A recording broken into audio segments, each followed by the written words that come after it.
Dalam video kali ini, saya nak cuba snack Mami Monster berperisa nasi lemak ya. Ini adalah kolaborasi bersama Juice Coffee ya. Anda boleh nampak dekat situ. Ada logo Juice Coffee dekat sini. Ini adalah pack biasa dia. Anda boleh nampak. Ini pack besar dia. Adakah anda jumpa nasi lemak? Saya jumpa di pack yang lain lah. Anda boleh nampak ya, dekat packaging tu memang ada nasi lemak dekat situ. Adakah rasa dia memang macam nasi lemak? Kena cubalah.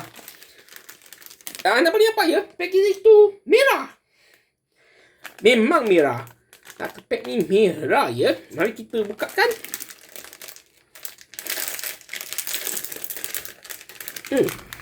Ini dia. Mi nasi lemak. Ini adalah pack limited edition ya. Dan saya rasalah pada masa akan datang dia memang akan keluarkan pack yang lain. Ini adalah seasoning dia. Mari kita bukakan.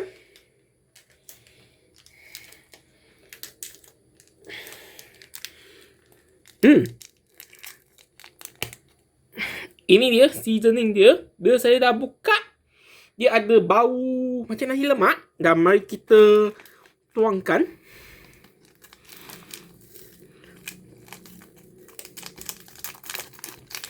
Of course, memanglah kena renyuk kucing lah makan.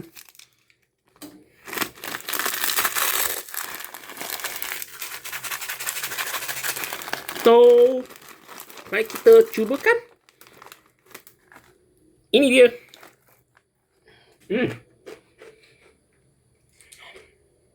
Menarik juga. Ada rasa nasi lemak dekat situ. Memang menarik.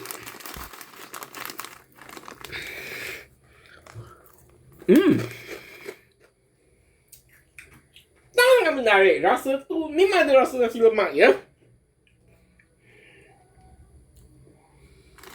Jika anda merupakan fan nasi lemak, mungkin kena cari dari pack yang inilah. Itu pun saya tak boleh nak garanti ada ke tak dalam packaging ni ya.